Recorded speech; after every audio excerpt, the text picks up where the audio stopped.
زنگ آ گیا تھا یا جن کے جوش جہاد میں، ذوق شہادت میں، جذبہ انفاق میں کمی آ گئی تھی، ان کی کچھ تنبیہ، زجر، کچھ مشفقانہ اور محبت بھری ڈانٹ ڈپٹ کے بعد انہیں ادھر متوجہ کیا گیا کہ شیطان لعین تمہیں تاخیر اور تعویض کے چکر میں ڈالے گا۔ ابھی یہ اور کر لو، ابھی وہ اور کر لو، ابھی ان ذمہ داریوں سے عہدہ برا ہو لو، پھر اپنے آپ کو ہمہ وقت پر اللہ کے دین کے لیے لگا دینا۔ اور یہ شیطان کا سب سے بڑا دھوکہ ہے۔ لہذا بڑا ہی جذباتی انداز ہے، الم یعن للذین آمنوا ان تخشع قلوبهم لذکر اللہ وما نزل من الحق۔ پھر انہیں دعوت دی گئی، اگر اپنے گریبان میں جھانکو اور دلوں کو ٹٹولو اور محسوس ہو کہ یہ دل کی بستی تو ویران ہے، اجڑی ہوئی ہے، یہاں وہ ایمان کی مثبت دولت، اس کی روشنی تو موجود نہیں ہے، تب بھی مایوس نہ ہو۔ اعلموا ان اللہ یحیی الارض بعد موتہا، اللہ مردہ زمین کو دوبارہ زندہ کر دیتا ہے، تمہارے اس نگاہوں کا مشاہدہ ہے۔ لہذا تم بھی کوشش کرو تو اپنی دلوں کی اس مردہ زمین میں اثر نو ایمان کی فصل اگا سکتے ہو، اور وہ پوری طرح بہار دے گی۔ لیکن جیسے تم ہل چلاتے ہو، تمہیں اپنے دل کی زمین میں ہل چلانا ہوگا، مال کی محبت کو کھود کھود کر نکالنا ہوگا، اس کے لیے صدقہ غریبوں، محتاجوں پر بھی، اور اللہ کے دین کے لیے قرض حسنہ۔ اب اس میں جو سب سے بڑی رکاوٹ ہے حیات دنیاوی، اس کی حقیقت کھول دی۔ اعلموا انما الحیات الدنیا لعب ولہو وزینۃ وتفاخر بینکم وتکاثر فی الاموال والاولاد۔ عام طور پر جب قرآن مجید میں یہ دنیا کی زندگی کو لہو و لعب کہا جاتا ہے تو لہو پہلے ہوتا ہے، لعب بعد میں۔ محاورہ ہے لہو و لعب، یہاں ترتیب بدلی ہوئی ہے، اس لیے کہ یہاں عمر کے ساتھ بڑھتے ہوئے مختلف سٹیجز کی بات ہے۔ ابتدائی زندگی میں کھیل ہی کھیل ہے، اس میں کوئی لذت، جنسی لذت یا کوئی اور لذت نہیں ہوتی، کھیل ہے، شغل ہے، مشغولیت ہے، مصروفیت ہے۔ پھر اس میں آتا ہے وہ خطرناک دور ایڈولسنس کا، ٹین ایجرس، اب معاملہ جو ہے بگڑنا شروع ہوتا ہے، لعب کے ساتھ لہو بھی، اور پھر اسی مرحلے پر زینت و زیبائش، پھر انسان اپنی پوری جوانی کو پہنچتا ہے، یہ 30 برس کی عمر کے آس پاس انسان پھر تفاخر، دوسروں سے اپنے آپ کو اوپر کرنا، نمایاں کرنا۔ اس کے بعد ذرا عمر ڈھلنے لگتی ہے تو آدمی بڑا ہی حقیقت پسند ہو جاتا ہے، واقعیت پسند، ریئلسٹک۔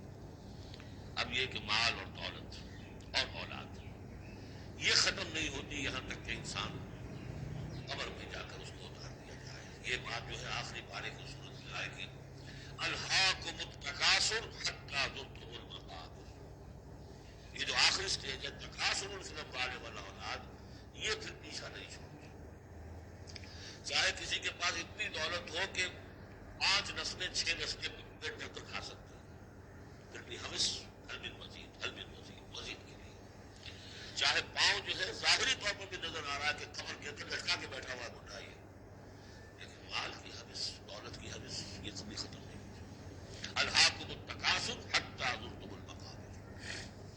اب یہ سارے حقائق واضح کرنے کے بعد اب پکارا جا رہا ہے، سابقوا الی مغفرۃ من ربکم، مسابقت کرو ایک دوسرے سے، آگے نکلو، بھاگو، دوڑو، جیسے تم دنیا میں مسابقت کر رہے ہو۔ اس کے ہاں یہ آ گیا، میرے ہاں کیوں نہ ہو؟ اس کے ہاں اتنا بڑا ٹی وی آ گیا، میرے ہاں کیوں نہ ہو؟ میرے بچے کیا کریں گے؟ جائیں گے وہاں دیکھیں گے، ان میں تو انفیورٹی کمپلیکس پیدا ہو جائے گا، فلاں ہو جائے گا، یہ ہو جائے گا۔ تو تم مسابقت کر رہے ہو دنیا میں، یہ جستجو ہے کہ خوب سے خوب تر کہاں ہے، جستجو کہ خوب سے خوب تر کہاں۔ تو یہ مسابقت تمہیں دنیا میں نہیں، دین میں کرو، جنت کے حصول کے لیے کرو۔ سابقوا الی مغفرۃ من ربکم، ایک دوسرے سے آگے نکلو، مسابقت کرو، دوڑ لگاؤ، کس چیز کی طرف؟ اپنے رب کی مغفرت کے حصول کے لیے، اور اس جنت کے حصول کے لیے، عرضھا کعرض السماء والارض، جس کا پھیلاؤ ہوگا جو آسمان اور زمین کا ہے۔ جگہ پر سماوات بھی آیا ہے. میرا گمان یہ ہے واللہ عالم کہ جو پہلی جنت بنے گی نزول جس کو کہا گیا وہ تو اسی زمین پر ہوگی. لیکن پھر مراتب کے اعتبار سے جیسے کہا گیا کافروں کے لیے آسمان کے دروازے نہیں کھولے جائیں گے لیکن اہل ایمان کے لیے یہ دروازے کھلیں گے. یہ جو ارب گیلیکسیز ہیں اور ہر گیلیکسیز میں کتنے سولر سسٹم ہوں گے اور کتنے سولر سسٹم میں کتنی زمینیں ہوں گی, اتنی ایسی زمین بھی تو ہوگی نا جیسی بالکل ہماری زمین ہے, ہر سولر سسٹم میں ہوگی. سورج سے اتنے ہی فاصلے پر, اپنے سورج سے اتنے ہی فاصلے پر جتنے فاصلے پر بھی ہماری زمین ہے. یہ ساری جو اللہ نے تیار کر رکھی کس کے لیے؟ یہ ہے کہ جو اہل جنت کے لیے وہاں جانے کے لیے ہمیں کوئی راکٹس کی ضرورت نہیں ہوگی. اللہ تعالیٰ لے کر جائے گا جیسے کہ جبرائیل آتے ہیں, 7ویں آسمان سے زمین پر آتے ہیں. محمد رسول اللہ ایک مرتبہ زمین سے 7ویں آسمان پر ہوا ہے. ہم بھی جائیں گے انشاءاللہ, جو بھی ہم میں سے کچھ نصیب ہوگا. کون کون سی چیز؟ جنت کا پھیلاؤ ہے پورے آسمانوں اور زمین کے برابر. وَإِنَّ لِلَّذِينَ آمَنُوا بِاللَّهِ وَرُسُلِهِ وہ تیار کی گئی ہے, سنواری گئی ہے, فرنش کی گئی ہے. اعداد کہتے ہیں کسی چیز کے لیے کسی چیز کو تیار کرنا. استعداد اسی سے بنا ہے. فلاں میں بڑی استعداد ہے. اعداد باب افعال ہے.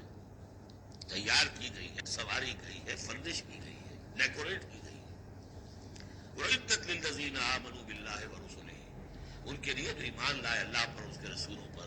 وَذَلِكَ فَضْلُ اللَّهِ يُؤْتِيهِ مَن يَشَاءُ یہ اللہ کا فضل ہوگا, جس کو بھی چاہے گا دے گا. وَاللَّهُ ذُو الْفَضْلِ الْعَظِيمِ اللہ بڑے فضل والا ہے.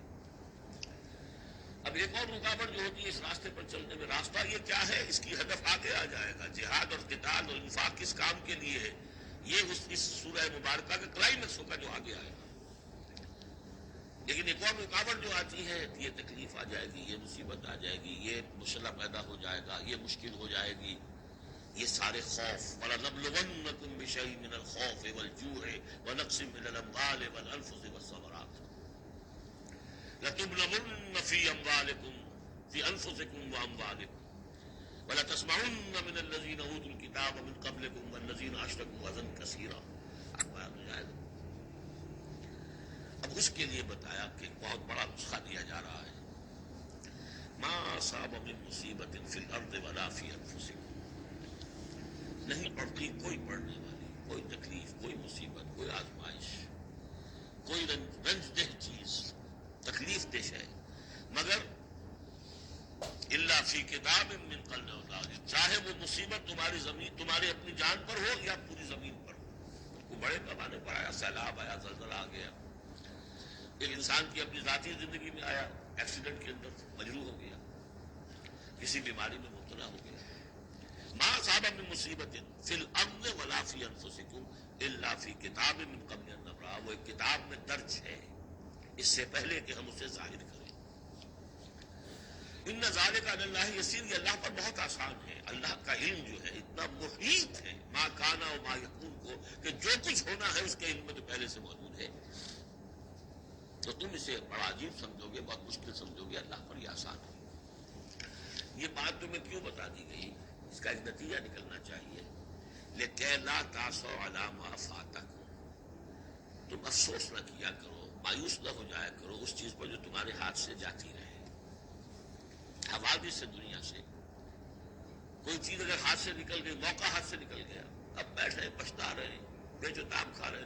میں اگر اس وقت یہ کام نہ کرتا, سیدھا چلا جاتا تو میرا کام بن جاتا, یہ نہ ہوتا, اس نے یہ کام رکاوٹ نہ ڈالی ہوتی تو یہ میرا کام بن جاتا. سوائے وہ بے چتاب کو کچھ حاصل ہو, اور جسے یقین ہے کہ یہ ہونا ہی نہیں تھا, میرے لیے اللہ تعالیٰ کی طرف سے یہ شے طے نہیں تھی, بس ختم.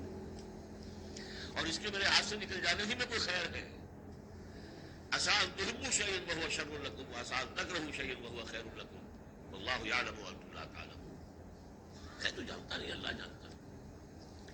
ما اصاب من مصیبت فی الارض ولا فی انفسکم الا فی کتاب من قبل ان نبرأ ان ذلک علی اللہ یسیر لکی لا تأسوا علی ما فاتکم ولا تفرحوا بما آتاکم. جو کچھ اللہ تمہیں دے دے اس پر اترایا مت کرو, اس لیے کہ وہ بھی آزمائش ہے. جو دیا ہے تمہیں اس میں آزمائش ہے, اس کو اکاؤنٹ فال کرنا پڑے گا, وہ لائبلٹی ہے. آپ کو معلوم ہے بیلنس شیٹ جب بنتی ہے تو ایک کیپٹل ہوتا ہے لائبلٹی اس کے کھاتے میں آتا ہے. اتنا مال تھا تمہارے پاس، اب بتاؤ نا کیا کیا تم نے اس میں.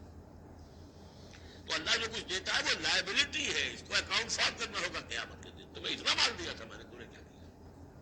تمہیں اتنی ذہانت میں نے دی تھی، تم نے کہاں لگائی؟ یہ صلاحیتیں میں نے دی تھی، کہاں خرچ کی؟ دنیا بنانے میں یا آخرت بنانے میں؟ باطل کے نظام کی چاکری کرنے میں؟ IMF کی سروس ہو رہی ہے، اتنے بلین روپے تنخواہ مل رہی ہے، ٹھیک ہے، چاکری کس کی ہو رہی ہے؟ کس کے نظام کو چلا رہے ہو؟ کس کی رقص میں گھوڑے بن کر جتے ہوئے ہو؟ غور کرنے کی بات ہے. وہاں ہمیں فخر ہوتا ہے فلاں شخص ورلڈ بینک کے اتنے عہدے پر پہنچ گیا، ہمارا عزیز اور ہمارا. کس کی چاکری ہو رہی ہے؟ لیفٹیننٹ بن گیا انگریز کی فوج میں، انگریز کی فوج.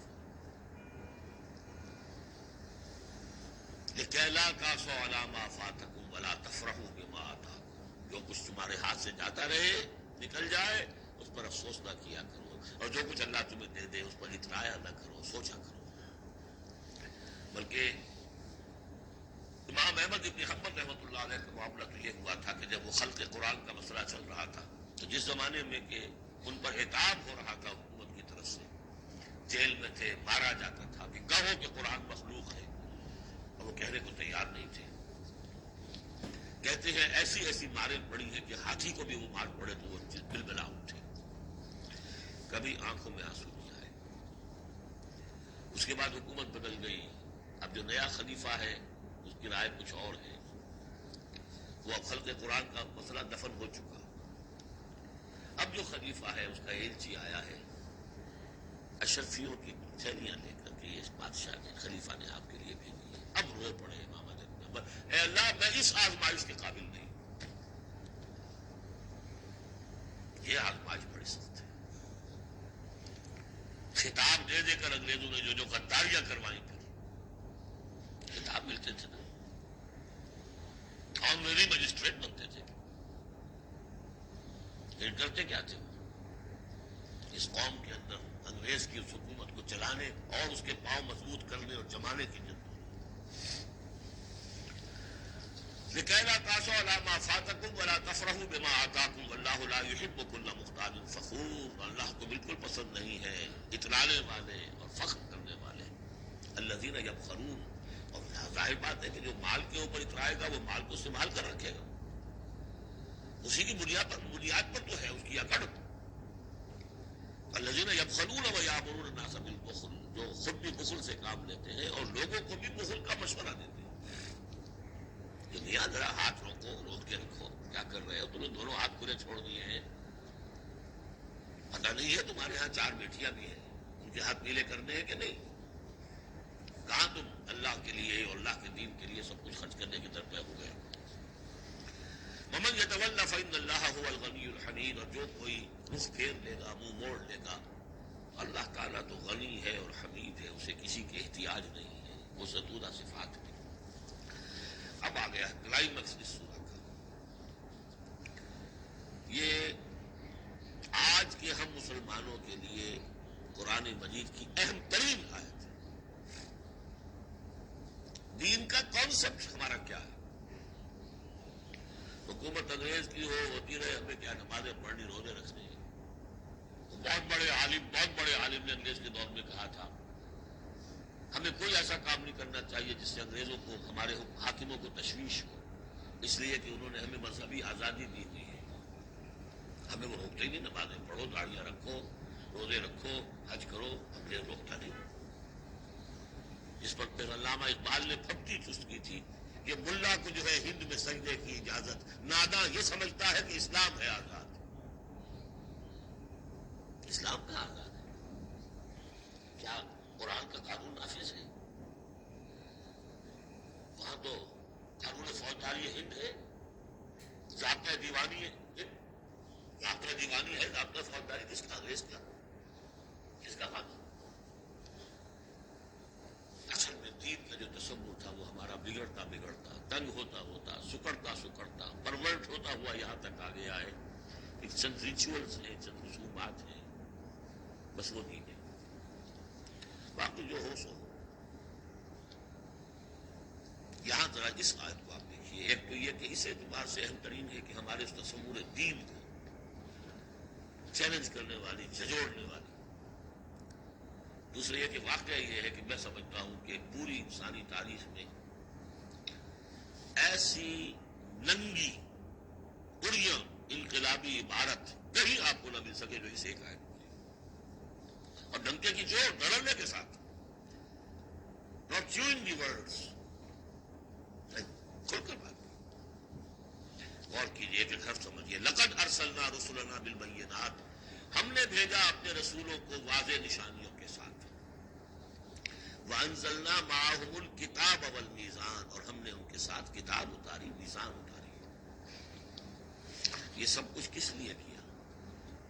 لیقوم الناس بالقسط، تاکہ لوگ عدل پر قائم ہوں۔ یہ قرآن اس لیے اتارا کہ اس کی قرآن خوانی کی مجلسیں ہو جائیں، یا قرات کی محفلیں ہو جائیں، یا خطاطی کی نمائشیں ہو جائے؟ اللہ نہ خیر سب۔ 40 من کا قرآن ہم نے لکھ لیا ہے سونے کے تاروں سے، بڑے بہت تیر مارا ہے۔ قرآن اس لیے نازل ہوا تھا، نظام کسی اور کا، قانون پہ راضی اوروں کے۔ مولانا مائی القادری صاحب کا جو ایک شعر تھا، یہ مجھ سے عقیدت کے دعوے قانون پہ راضی اوروں کے، یوں بھی مجھے رسوا کرتے ہیں ویسے بھی رلایا جاتا۔ تو قرآن اس لیے تو نہیں ہے، قرآن تو آیا جو نظام لے کر آیا اسے قائم کرو، جو نظام لے کر آیا اسے نصب کرو، جو شریعت لے کر آیا اسے نافذ کرو۔ اگر یہ نہیں تو بابا پھر سب کہانیاں عمرے کرتے رہو ہر سال، باقی سارا دھندا سودی کاروبار، دین دین جو ہے، بلڈنگیں بناؤ، ایش کرو، ہاں عمرہ کراؤ۔ گنگا نہا آیا جیسے ہندو پاک ہو گیا، ایسے عمرہ جو ہے کرائے پاک صاف۔ یہ ہے آپ کا دین، آج کا دین۔ غور کر لیجیے اس کو، نظام عدل و قسط۔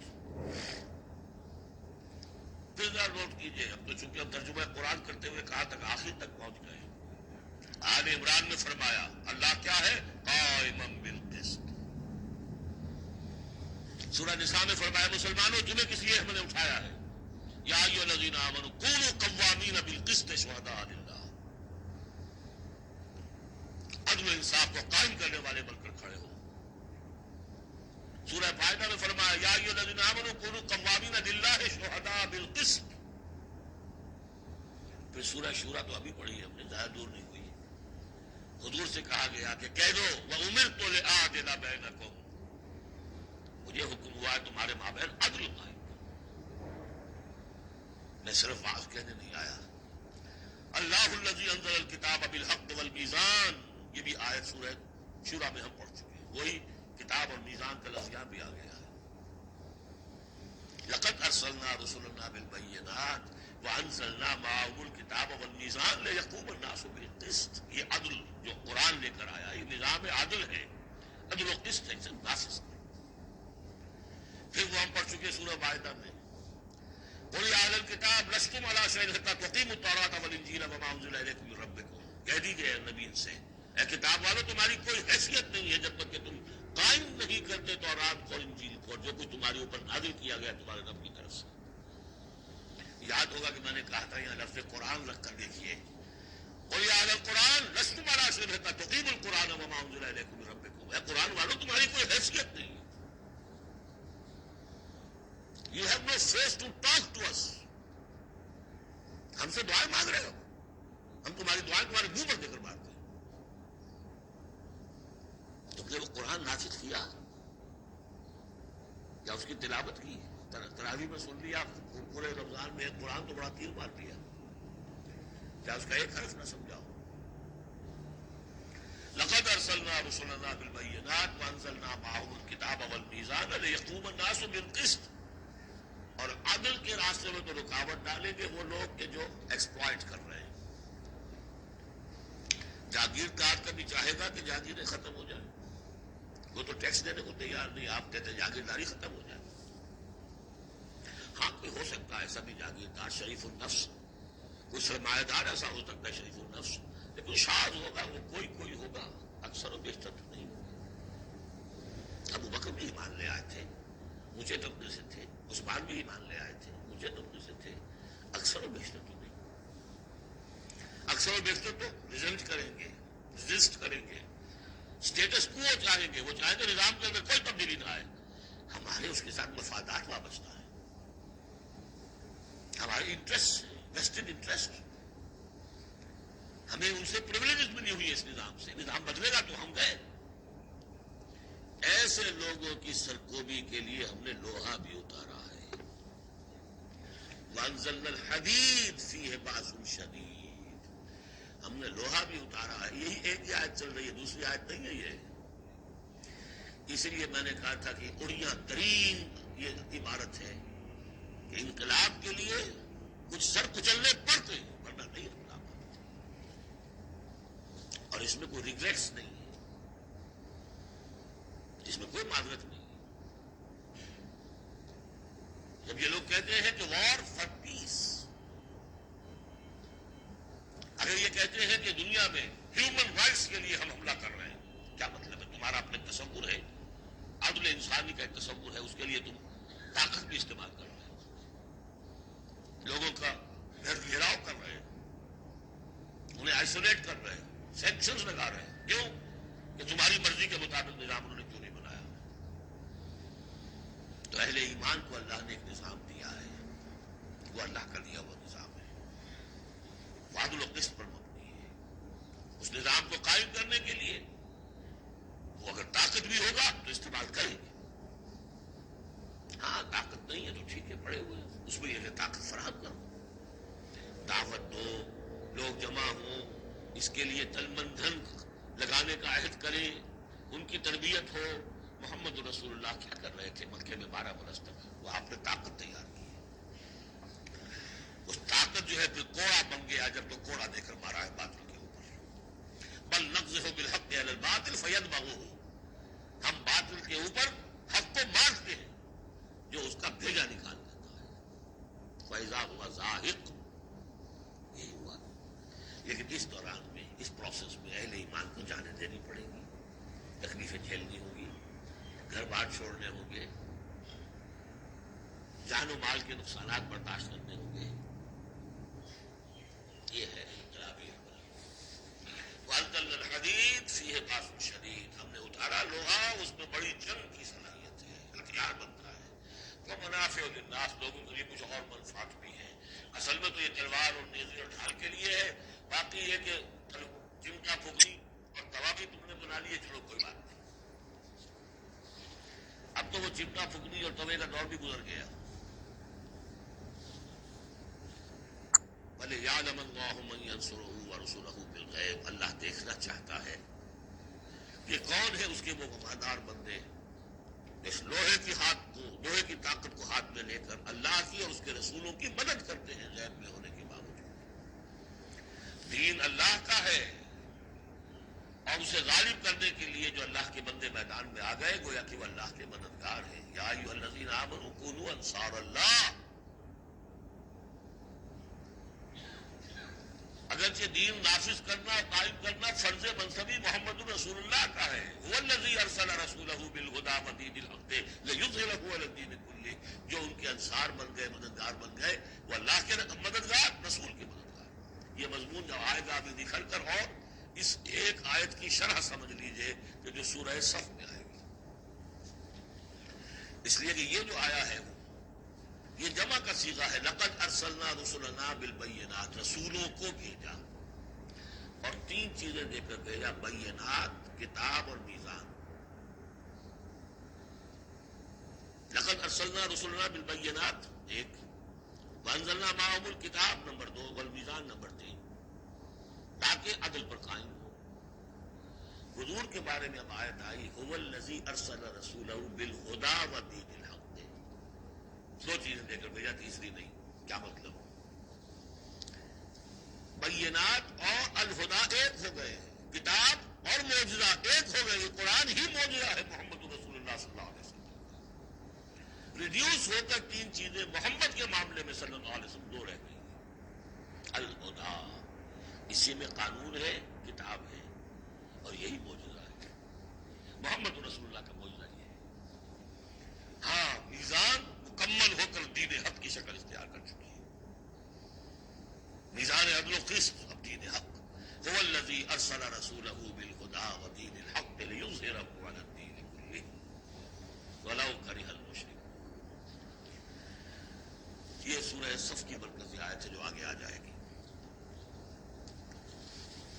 لقد ارسلنا رسلنا بالبينات وانزلنا معهم الكتاب والميزان ليقوم الناس بالقسط وانزلنا الحديد فيه بأس شديد ومنافع للناس وليعلم الله من ينصره ورسله بالغيب ان الله قوي عزيز۔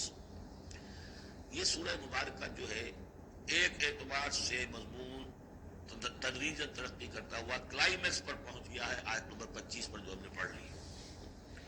اب ایک سمجھیے ضمیمہ ہے اس میں۔ کبھی میں پہلے اینٹی کلائمیکس کا لفظ استعمال کرتا رہا، وہ مناسب نہیں ہے، ضمیمہ ہے۔ ضمیمہ کیا ہے؟ شیطان نے ایک اور چال چلی۔ جن لوگوں کے دلوں میں اللہ کی، رسول کی محبت بہت ہو گئی، آخرت کی طلب بھی ہو گئی، اور حقیقی ایمان اور صحیح جذبات، اس کا رخ موڑ دیا رحمانیت کی طرف۔ جاؤ خوب نفلیں پڑھو، خوب تپسیاں کرو، خوب عبادتیں کرو، دنیا کو چھوڑو، تاکہ دنیا میں میں ننگا ناچ ناچوں اور جو اللہ کے ماننے والے ہیں وہ جا کر گپھاؤں میں اور پہاڑوں کی چوٹیوں پر اور غاروں میں جا کر تپسیاں کریں۔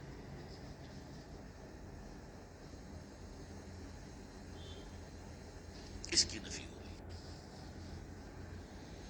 یہ راستہ نہیں ہے دین کا۔ اور یہ خاص طور پر جیسے یہ کہ ہندوستان میں کیوں آیا یہ مسئلہ اور کسی اور جگہ کیوں آیا، لیکن یہ کہ مونسٹسزم جو ہے، یہ خانقاہی نظام جو ہے کرسچینٹی میں ٹاپ پر پہنچا، کوئی شک نہیں۔ ہسٹری آف کرسچین مونسٹسزم یہ پوری کتابیں ذخیر کی، اس کی ایک مثال دے رہے ہیں کہ یہ ایک غلطی ہوئی ہے۔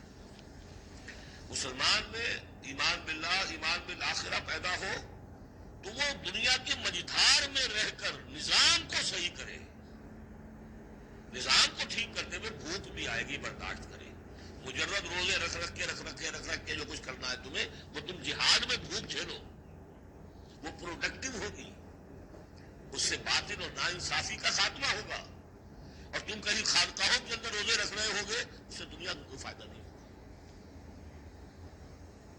یہ زمین و آسمان کا فرق ہے۔ یہی وجہ ہے کہ اسلام میں بھی جب بادشاہت آ گئی، ملوکیت کا جب آ گیا تو راستہ مڑ گیا، باقی اب جاؤ چلے کھینچو، خانقاہیں آباد کرو، راج کرے گا خالصہ، سلاطین ہو گئے، عمرا ہو گئے، راج وہ کریں گے۔ ہاں تمہاری خانقاہ کو ہم اتنے گاؤں دے دیتے ہیں، اس کی آمدنی تمہاری خانقاہ پر صرف ہوگی، جو تمہارے مرید وغیرہ ہیں اور وہاں لنگر چلتا رہے، اس کے لیے کھانا ہو جائے۔ لیکن یہ حکومت کے معاملات جو ہیں ان کے بارے میں بات نہ کرنا۔ یہ ہے وہ راستہ، ٹیڑھا راستہ، جو معروف، جو ہم جانتے ہیں، جن کو رسولوں کا معاملہ، تو ان میں حضرت عیسیٰ کے پیروکاروں کے اندر یہ غلطی پیدا ہوئی ہے۔ اب اس کی مثال دی جا رہی ہے کہ مسلمانوں، دنیا سے بے رغبتی، دنیا کو چھوڑ کر آخرت کو اختیار کرنا، یہ تو ہے دین کا جوہر، لیکن اس کا یہ مطلب نہیں کہ ترک دنیا ہو جائے، رہبانیت ہو جائے، تم تمدن کو اور تہذیب کو چھوڑ کر تم کہیں جنگلوں میں نکل جاؤ، بن باس لے لو، تم وہاں پر جا کر جو ہے وہ خانقاہیں بنا لو، یہ نہیں۔ دنیا کی مجدھار میں رہو اور جہاد فی سبیل اللہ کے ذریعے سے حق کا بول بالا کرو، ناانصافی کا خاتمہ کرو، عدل کو قائم کرو، جس کا جو حق ہے اس کو ملنا چاہیے، جیسا کہ حضرت ابوبکر نے فرمایا تھا جو پہلی بیعت ہوئی ہے، بیعت خلافت، کہ لوگوں تم میں سے جو ضعیف ہے وہ میرے نزدیک قوی ہوگا جب تک کہ اسے اس کا حق دلوا نہ دوں، اور جو قوی ہے وہ میرے نزدیک کمزور ہوگا، ضعیف ہوگا جب تک کہ اس سے حق وصول نہ کروں۔ یہی بات کہی تھی حضرت سعد بن ابی وقاص نے رضی اللہ تعالی عنہ ایرانیوں سے، جب انہوں نے کہا آپ لوگ کیوں ہم پر چڑھا ہے؟ فرمایا انا قد ارسلنا، ہم بھیجے گئے ہیں، اللہ نے بھیجا محمد کو، محمد نے بھیجا ہمیں۔ مشن کیا ہے؟ لنخرج الناس من ظلمات الجہالت الى نور الایمان، کہ لوگوں کو نکالے ہم جہالت اور جاہلیت کی تاریکیوں سے ایمان کی روشنی کی طرف. ومن جور الملوک الى عدل الاسلام، بادشاہوں کے ظلم و ستم کے پنجوں سے نجات دلا کر اسلام کے عادلانہ نظام سے مشناس کریں. یہ ہمارا مشن ہے. لہذا دیکھیے اس بات کو واضح کرنے کے لیے تمہید شروع ہوئی. وَلَقَدْ أَرْسَلْنَا نُوحًا وَإِبْرَاهِيمَ، ہم نے ہی بھیجا تھا نوح کو بھی اور ابراہیم کو بھی. وَجَعَلْنَا فِي ذُرِّيَّتِهِمَا النُّبُوَّةَ وَالْكِتَابَ، اور ہم نے ان دونوں کی نسل میں رکھ دی نبوت اور کتاب. حضرت نوح کی بات ظاہر بات ہے کہ ان کی نسل ہی چلی ہے، لہذا نبوت بھی ان کی نسل میں چلی. لیکن ان کی نسل حضرت سام کی نسل بھی ہے، حضرت حام کی نسل بھی ہے، حضرت یافس کی نسل بھی ہے. تو یقیناً حضرت نوح اور حضرت ابراہیم کے مابین تو انبیاء اور رسل تینوں نسلوں میں آئے. حام کی نسل میں بھی، یافس کی نسل میں بھی، سام کی نسل میں. قرآن مجید میں صرف سامی رسولوں کا تذکرہ ہے. البتہ ابراہیم کے بعد پھر جو آئے ہیں وہ حضرت ابراہیم کی نسل میں آئے. اور حضرت ابراہیم چونکہ اب سے تقریباً 5000 برس قبل کے ہیں، اور ان کی اولاد کہاں کہاں تک گئی ہے یہ بالکل اپنی جگہ پر ایک تحقیق کا موضوع ہے. لیکن ہم نبی ان کے بعد آئے ہیں، ان کی نسل. وَلَقَدْ أَرْسَلْنَا نُوحًا وَإِبْرَاهِيمَ وَجَعَلْنَا فِي ذُرِّيَّتِهِمَا النُّبُوَّةَ وَالْكِتَابَ فَمِنْهُمْ مُهْتَدٍ وَكَثِيرٌ مِّنْهُمْ فَاسِقُونَ. اب ان کی نسل کے اندر بہت سے ہیں ہدایت یافتہ بھی ہیں، لیکن بہت سے کثیر جو ہے وہ فاسق ہیں. یہ تمہید ہے کس بات کے لیے؟ ثُمَّ قَفَّيْنَا عَلَىٰ آثَارِهِمْ بِرُسُلِنَا وَقَفَّيْنَا بِعِيسَىٰ ابْنِ مَرْيَمَ. پھر ہم نے بھیجے ان کے پیچھے ان کے نقش قدم پر آثار ہیں رسولنا، اپنے بہت سے رسول. وقفینا بعیسیٰ ابن مریم، اور پھر ہم نے بھیجا عیسیٰ ابن مریم. عیسیٰ ابن مریم کے تذکرے کے لیے یہ ساری تمہید ہے. وجعلنا فی ذریتہم وآتیناہ الانجیل، اور اسے ہم نے انجیل عطا فرمائی حضرت عیسیٰ ابن مریم کو. وجعلنا فی قلوب الذین اتبعوہ رأفۃ ورحمہ، اور ہم نے رکھ دیا، پیدا کر دیا ان لوگوں کے دل میں جنہوں نے اس کی پیروی کی بڑی نرمی اور رحمت. رافت اور رحمت، رافت کہتے ہیں اس کو کہ کسی کو تکلیف میں دیکھ کر آپ تڑپ اٹھیں، یہ رافت ہے. اور رحمت یہ ہے کہ آپ اب اس کے لیے، اس تکلیف کے ازالے کے لیے کوئی کوشش کریں. گویا کہ یہ ایک جیسے کہ ہمارے ہاں وہ ریفلیکس ایکشن کا ایک سرکل ہے. ادھر کسی چیونٹی نے کاٹا، اس کا سارا تصور جو ہے یہاں پہنچ گیا دماغ میں، کسی چیز نے کاٹا، فوراً وہاں سے حکم آیا اور جو مسلز ہیں ان کو حکم ہوا اور ہاتھ جو ہم نے کھینچ دیا. انسٹنٹینیسلی یہ شے ہوتی ہے. اسی طریقے سے کسی کو دیکھا تکلیف میں اور خنجر چلے کسی پہ، تڑپتے ہیں ہم امیر، سارے جہاں کا درد ہمارے جگر میں ہے. اگر یہ شکل پیدا ہو جائے تو پھر آدمی اس کے نتیجے میں پھر جو بھی کچھ کر سکتا ہے کرتا ہے اس کے. تو رافت اور رحمت یہ گویا کہ کمپلیمنٹری ہے. اللہ تعالیٰ فرما رہے کہ حضرت عیسیٰ کے جاننے والوں ماننے والوں کے دلوں میں یہ بات تو ہم نے پیدا کی ہے. خود تسلیم کر رہے ہیں وَجَعَلْنَا فِي قُلُوبِ الَّذِينَ اتَّبَعُوهُ رَأْفَةً وَرَحْمَةً. اس کی وجہ کیا ہے؟ حضرت عیسیٰ خود بہت رقیق القلب تھے، بہت نیک تھے.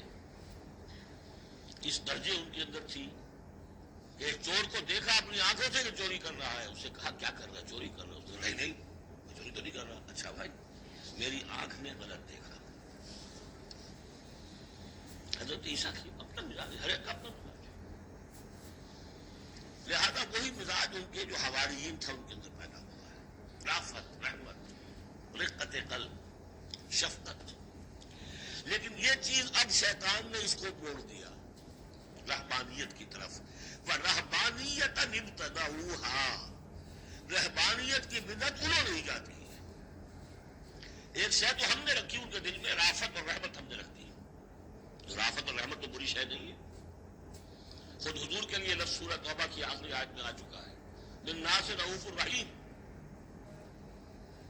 بالمؤمنین رؤوف الرحیم. اہل ایمان کے حق میں آپ رؤوف بھی ہیں، رحیم بھی ہیں. رافت اور رحمت، رافت اور رحمت بری شے تو نہیں، لیکن اس کا جو رخ موڑا ہے شیطان نے، اس کو کہا بدعت. وَرَهْبَانِيَّةً ابْتَدَعُوهَا، رہبانیت کی بدعت انہوں نے ایجاد کر لی. ما كتبناها علیہم، ہم نے تو وہ ان پر فرض نہیں کی تھی. الا ابتغاء رضوان اللہ، ہم نے تو جو فرض کی تھی وہ یہی تھی کہ اللہ کی رضا تلاش کرو. اللہ کی رضا تلاش کرنے میں ایک راستہ یہ ہے، نفس کشی، سیلف انہیلیشن، تپسیاں، ریاضتیں، رہبانیت، ترک دنیا، تجرد کی زندگی، شادی بیاہ نہیں کرنی. لیکن یہ غلط راستہ تھا. اللہ کی رضا کا راستہ کیا ہے؟ وابتغوا الیہ السبیل وجاہدوا فی سبیل اللہ باموالکم وانفسکم. یہ راستہ ہے جو اللہ چاہتا ہے. باطل کو بلیا بیٹ کرنے کے لیے، حق کو غالب کرنے کے لیے، ظلم کے خاتمے کے لیے، عدل و قسط کو قائم کرنے کے لیے سختیاں جھیلو، تکلیفیں برداشت کرو، بھوک برداشت کرو، فاقے برداشت کرو، جان و مال کا نقصان برداشت کرو. یہ ہے کہ جو اللہ کی رضا جو ایک راستہ ہے جو اللہ نے سکھایا ہے. ہاں شیطان نے موڑ دیا کہ ان کی نیکی اب تمدن سے مڑ کر پورے چلی جائے، تاکہ یہاں تمدن کا میدان میرے لیے ننگا ناچ میں ناچوں، مجھے کچھ نہیں آنا.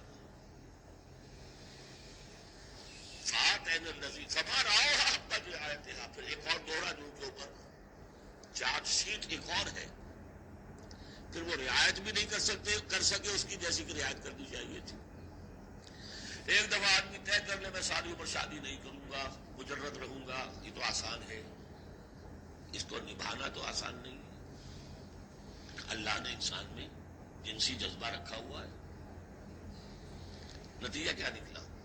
وہ تو جو کتابیں میں نے بتایا ہے کہ یہ موٹی موٹی ضخیم کتابیں جو ہیں ہسٹری آف کرسچین موناسٹسزم پر، ان میں پڑھ لیجیے اب کیا ہوتا تھا. کہنے کو راہب ہے اور راہبائیں ہیں، زنا ہو رہا ہے، حرامی بچوں کی پیدائش ہو رہی ہے، اور ان کے تہخانوں کے اندر قبریں بن رہی ہیں. وہ تہخانے جو ہوتے تھے راہب خانوں کے، وہ حرامی بچوں کے قبرستان ہوتے تھے. آخر فطرت کا راستہ ہے. دریا کے آگے آپ بند باندھیں گے کیا کریں گے؟ کوئی راستہ اس کا ایک اور بنائیے تو پھر بند باندھ سکتے ہیں. چلتے دریا میں کیسے بنا دیں گے؟ اسلام نے راستہ دیا ہے، حلال راستہ ہے، جائز راستہ ہے. شادی کرو، اپنے جنسی جذبے کی تسکین کا سیدھا سامان جو ہے وہ تمہارے لیے موجود ہے. جہاں وہاں قدغن آ جائے گی حرام خوری ہوگی. پانی کے آگے بہاؤ کرے تو پانی کہیں نہ کہیں سے راستہ نکال لے گا. یہی ہوا. اور جمی سواگت ہو آج کی دنیا کی یا کوئی بھی ہو، پھر ان کے اسکینڈلز آتے ہیں. اور کون بچا ہوا؟ تو شاذ کوئی ہوگا. اس لیے کہ خود وہ کہتے ہیں، انہی کا ایک آدمی ہے، شاہدہ شاہد من اہلہا، جب فرائڈ جو ہے انہی کا آدمی وہ کہتا ہے کہ یہ سب سے زیادہ پوٹنٹ ہے موٹیو انسان کا. The most potent motive in human beings is sex. حالانکہ غلط ہے. مغربی حکمات میں سے کسی کی نظر کہیں جم گئی، کسی کی کہیں جم گئی. مارکس کو پیٹ نظر آیا، معاشی جذبہ جو ہے انسان کا. اس کو پھر سیکس نظر آیا. ایڈلر کو دی ارج ٹو ڈومینیٹ، تفوق، خود میں تفوق. یہ ساری چیزیں اپنی جگہ پر پارشل ٹروتھس ہیں، سب ٹھیک ہے. لیکن بہرحال جو اتنا بڑا جذبہ ہے اس کے آگے آپ ایک غیر فطری اگر بند باندھیں گے تو اس کا نقصان کیا ہوگا؟ فما رعوها حق رعایتها. تو پھر وہ رعایت بھی نہ کر سکے، اس کی حفاظت نہ کر سکے، اس کا حق ادا نہ کر سکے، اس کو نبھا نہ سکے جیسا کہ نبھانے کا حق تھا. فآتینا الذین آمنوا منہم اجرہم. تو ان میں سے جو لوگ ایمان لے آئے، یعنی یہ کہ جو بھی مسلمان ہو گئے، یہ بھی مانی ہے، یا اپنے اپنے زمانے میں حضور صلی اللہ علیہ وسلم سے کی بعثت سے پہلے جو لوگ بھی تھے صاحب ایمان ان میں، ان کے لیے ان کا اجر ہے. وَكَثِيرٌ مِّنْهُمْ فَاسِقُونَ. لیکن ان کی بھی اب اکثریت جو ہے فاسقوں پر مشتمل ہے. یا ایھا الذین آمنوا اتقوا اللہ وآمنوا برسولہ. اس کے دو مفہوم ہیں. ایک تو یا ایھا الذین آمنوا اہل ایمان، مسلمانوں سے خطاب ہے. اہل ایمان اللہ کا تقوی اختیار کرو اور اللہ کے رسول پر ایمان کو پختہ کرو. لقد کان لکم فی رسول اللہ اسوۃ حسنہ. ان کی زندگی میں دیکھو کیا توازن تھا. انہوں نے ترک دنیا تو نہیں کی، شادیاں کی، بھرپور زندگی گزاری ہے. ان کی اولاد بھی تھی، کتنی بیٹی، کتنی بیویاں تھیں. ہاں، اس کے باوجود پوری زندگی لگی ہے دین کے غلبے کی جدوجہد. یہ اسوہ ہے، یہ آئیڈیل ہے تمہارے لیے، یہ نمونہ ہے. ان کی پیروی کرو. لقد کان لکم فی رسول اللہ اسوۃ حسنہ. اور اس اسوے میں واقعہ یہ ہے کہ یہ بھی دیکھنے کی ضرورت ہے. ایک تو یہ کہ آپ حضور کی زندگی میں گنتے چلے جائیں, یہ چیز بھی تھی, یہ چیز بھی تھی, یہ چیز بھی تھی, یہ چیز بھی تھی, یہ چیز بھی آپ نے فہرست بنا لی. آپ نے وہ ساری چیزیں جو ہے اپنے اندر پیدا کرنے کی کوشش کی, فیصلہ کر لیا کریں گے. لیکن اگر یہ حماقت آپ نے کر دی کہ دیکھا نہیں کہ ان مختلف چیزوں کے مابین ریشیو پروپورشن کتنا تھا. اصل شہر ریشیو پروپورشن, ایک چیز کتنی تھی, دوسری کتنی تھی, تیسری کتنی تھی.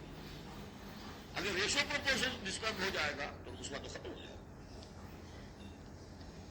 جیسے نسخے کے اندر 4 دوائیں ہیں, ایک گولا بھر ہے, ایک ماشا بھر ہے, ایک فرضیہ چھٹانگ بھر ہے, اور آپ نے وہ چھٹانگ والے کو تولا کر دیا, تولے کو چھٹانگ کر دیا, تو نسخہ شفا کے بجائے نسخہ ہلاکت بن جائے گا. تو محض یہ ثابت کر دینا, یہ ثابت ہے, فلاں حدیث سے ثابت ہے, یہ ایک بات ہے, صحیح ہے. لیکن یہ دیکھیے کہ حضور کا مجموعی جو طرز عمل ہے, آپ کا جو رویہ ہے, زندگی جو آپ نے گزاری ہے, اس میں ٹائم ایلوکیشن کیا تھا, اس میں ریسورسز کی ایلوکیشن کدھر تھی, اس میں اب پرائرٹیز کس کو تھی, کیا چیز جو تھی وہ پرائمری تھی, کیا سیکنڈری تھی. اگر یہ چیزیں بھی ملحوظ نہ رکھی گئی تو اسوا نہیں رہے گا, وہ کچھ اور بن جائے گا. لہذا یہاں زور جو ہے وہ آمنوا برسولہ. اور ایک بات یہ ہے کہ یہاں پر اہل کتاب کو بھی خطاب کیا جا رہا ہے کہ ان میں سے بھی جن لوگوں کے دلوں کے اندر ابھی کوئی رمق تھی ایمان کی, سابقہ ایمان کی, ان کو پکار کر کہا جا رہا ہے یا ایھا الذین آمنوا اتقوا اللہ وآمنوا برسولہ. اللہ کو جو تم مانتے ہو پہلے سے, اس کا تقوی اختیار کرو. اب تمہارے لیے بڑا امتحان یہ کہ اس رسول پر بھی ایمان لاؤ, اور اگر تم اس رسول پر بھی ایمان لاؤ گے, یؤتکم کفلین من رحمتہ, تمہیں دوہرا دے گا اپنی رحمت میں سے حصہ. اہل کتاب جو ایمان لائے حضور پر, ان کے لیے دوہرا اجر ہے. ہم پڑھ چکے ہیں پہلے, سورہ قصص میں آ چکا ہے. وَيَجْعَلْ لَكُمْ نُورًا تَمْشُونَ بِهِ. اب یہ دونوں کو کور کرے گا. اگر تم نے رسول پر ایمان پختہ رکھا, اسی لیے جو میں زور دیتا ہوں کہ منہج انقلاب نبوی تلاش کیجیے. آپ حضور نے کیسے انقلاب برپا کیا, محض اقامت دین کی جد و جہد کے لیے تن من دھن لگا دینا, یہ پہلا قدم ہے. اللہ مجھے اور آپ کو توفیق دے کر اس کا فیصلہ کرے. پھر مرحلہ آئے گا کس طریقے پر کریں. وہ منہج اگر انقلاب نبوی کا نہیں ہے, خلاف پیمبر کثیرہ گزید ہرگز بمنزل نہ خواہد نصیب. اگر پیغمبر کے راستے سے ہٹ کر کوئی راستہ اختیار کیا, کبھی منزل تک نہیں پہنچا. لہذا آمنوا برسولہ, جتنا یقین ہوگا کہ جا ہی جاس. آپ کو معلوم ہے جہاں جہاں گمان ہوتا ہے کہ یہاں تیل ہے, کروڑ ارب روپیہ جو ہے وہ وہاں پہ ڈرلنگ کے اندر, تلاش کے اندر لگا دیتے ہیں کہ نہیں. یقین ہو کہ جا ہی جاس. اصل شے ہے سیرت محمدی صلی اللہ علیہ وسلم, اصل شے ہے طریق محمدی صلی اللہ علیہ وسلم, منہج و منہاج محمدی صلی اللہ علیہ وسلم. وَلِكُلٍّ جَعَلْنَا مِنْكُمْ شِرْعَةً وَمِنْهَاجًا. ہم نے تم میں سے سب کے لیے علیحدہ علیحدہ شریعتیں, علیحدہ علیحدہ منہاج بنائے ہیں. منہاج محمدی کیا ہے, اس کو تلاش کرو اور اس کو اختیار کرو. یا ایھا الذین آمنوا اتقوا اللہ وآمنوا برسولہ یؤتکم کفلین من رحمتہ ویجعل لکم نورا تمشون بہ ویغفر لکم واللہ غفور رحیم. اور بخش دے گا. پھر اس راستے پر آدمی چل پڑے, رخ سیدھا کر لے. بحیثیت مجموعی زندگی صحیح رخ پر آ گئی تو خطا تو ہو جائے گی کبھی نہ کبھی, کہیں پاؤں پھسل جاتا ہے آدمی کا, اٹھتا ہے توبہ کرتا ہے. انما التوبۃ علی اللہ للذین آمنوا للذین یعملون السوء بجہالۃ ثم یتوبون من قریب واللہ غفور الرحیم. اللہ جو ہے وہ غفور الرحیم ہے. تو میں نے جو اس آیت کا مفہوم بیان کیا آپ کے سامنے کہ اس میں خطاب کا رخ جو ہے اہل کتاب کی طرف بھی ہے, اس سے اگلی آیت جو ہے بہت کھل جاتی ہے. لئلا یعلم اہل الکتاب الا یقدرون علی شیء من فضل اللہ. جن کے سامنے یہ پہلو نہیں آیا اس آیت میں, انہیں یہاں کہنا پڑا کہ یہاں اللہ میں لا زائد ہے, مراد لکھی لا یعلم. اگر تو وہ آیت صرف مسلمانوں سے خطاب کر رہی ہے تو انہوں نے ترجمہ کیا تاکہ اہل کتاب کو اچھی طرح معلوم ہو جائے کہ اب انہیں کوئی قدرت حاصل نہیں ہے اللہ کے فضل پر. حصہ حاصل نہیں کر سکتے اللہ کے فضل میں سے. میں نے جو دوسرا رخ بیان کیا ہے اسے سمجھیے تاکہ نہ سمجھے اہل کتاب کہ اب ان کے لیے اللہ کے فضل کے حصول کا کوئی راستہ نہیں رہا. راستہ ہے، اب بھی ہے، کھلا ہے. آؤ محمد کے قدموں میں آؤ، آؤ قرآن کی طرف آؤ. جیسے سورہ بنی اسرائیل میں ہم نے کہا تھا، ہم نے پڑھا تھا عسیٰ ربکم ان یرحمکم وان عدتم عدنا وجعلنا جہنم للکافرین حصیرا. اب بھی تمہارا رب تم پر رحمت کرنے کے لیے تیار ہے. تم تھے لاڈلے تھے، اس میں کوئی شک نہیں. اب تم رانے درگاہ ہو گئے ہو اپنے طرز عمل کی وجہ سے، اپنے کردار کی وجہ سے، لیکن اب بھی تمہارا رب تم پر رحمت فرمانے کے لیے آمادہ ہے. عسیٰ ربکم ان یرحمکم وان عدتم عدنا. اور اگلی آیت کیا ہے؟ ان ھذا القرآن یہدی للتی ہی اقوم. رحمت خدا بندی کا شاہ درا اب یہ قرآن یہاں سے داخل ہو. یہاں بھی وہی فرمایا جا رہا ہے اب بھی فضل کا راستہ کھلا ہے تمہارے لیے. اللہ کا فضل جو ہے ابھی کھلا ہے. آؤ اللہ یعلم اہل الکتاب، تاکہ نہ یہ سمجھے اہل کتاب اللہ یقدرون علی شیء من فضل اللہ، جب وہ فضل اللہ کے فضل کے لیے کچھ بھی حاصل کرنا ممکن نہیں. وان الفضل بید اللہ یؤتیہ من یشاء. فضل اللہ کے ہاتھ میں ہے، وہ جس کو چاہتا ہے دیتا ہے. واللہ ذو الفضل العظیم، اور اللہ بہت بڑے فضل والا